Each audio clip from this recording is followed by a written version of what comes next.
একটা ছোট্ট গ্রামে থাকতো একজন গরিব মানুষ, নাম তার রহিম।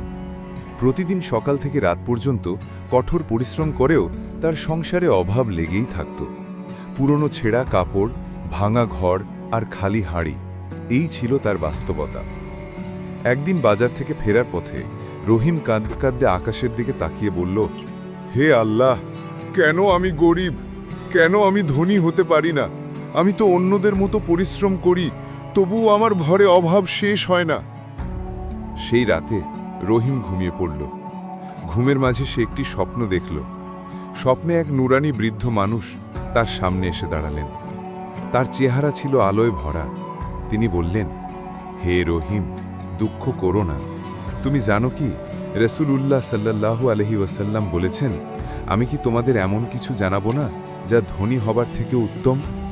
যখনই তুমি সালাত শেষ করবে, ৩৩ বার সুবহানাল্লাহ, ৩৩ বার আলহামদুলিল্লাহ আর ৩৪ বার আল্লাহু আকবার বলবে।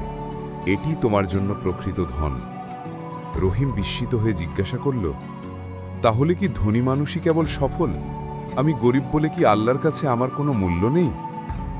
বৃদ্ধ নুরানি মানুষটি হাসলেন, বললেন, না রহিম, আল্লাহর কাছে ধন সম্পদ নয়, বরং তোমার ঈমান, তোমার ধৈর্য আর তোমার দুয়া, এগুলোই আসল ধন।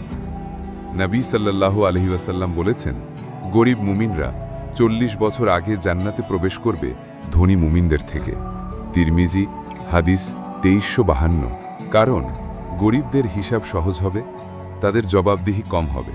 পরদিন ভোরে রহিম ঘুম থেকে উঠে ভিন্ন মানুষ হয়ে গেল। সে আর অভিযোগ করল না, বরং প্রতিটি নামাজের পর সুবহানাল্লাহ, আলহামদুলিল্লাহ, আল্লাহু আকবার পড়তে লাগল আর আল্লাহর ওপর ভরসা করতে শিখল।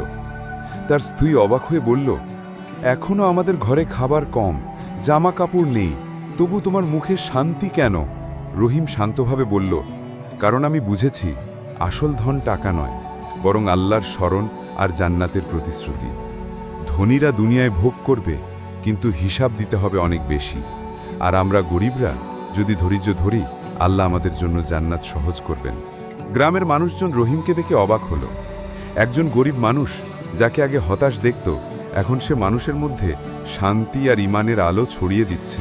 কিছুদিন পর গ্রামের এক ধনী লোক এসে রহিমকে সাহায্য করল। তার কাজে তাকে চাকরি দিল, তার সন্তানদের পড়াশোনার ব্যবস্থা করল। কিন্তু রহিম তখনও বলল, ধন সম্পদ আমার জন্য বাড়তি পরীক্ষা, আমার আসল সম্পদ হল আল্লাহর জিকির আর ধৈর্য। গল্পের শেষে বলা যায়, গরিব মানুষ ধনী হতে না পারলেও আল্লাহর কাছে সে ছোট নয়। আসল ধন সম্পদ হল ঈমান, আমল আর আল্লাহর সন্তুষ্টি। ধনী গরিব আল্লাহর কাছে সমান, কিন্তু গরিবরা ধৈর্যের মাধ্যমে জান্নাতের অনেক কাছাকাছি চলে যায়।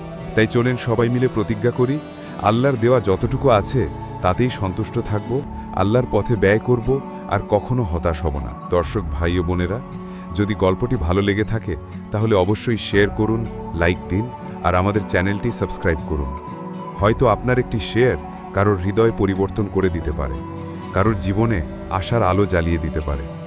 আল্লাহ আমাদের সবাইকে সঠিক পথে পরিচালিত করুন। আমিন। জাযাকাল্লাহ খায়ের।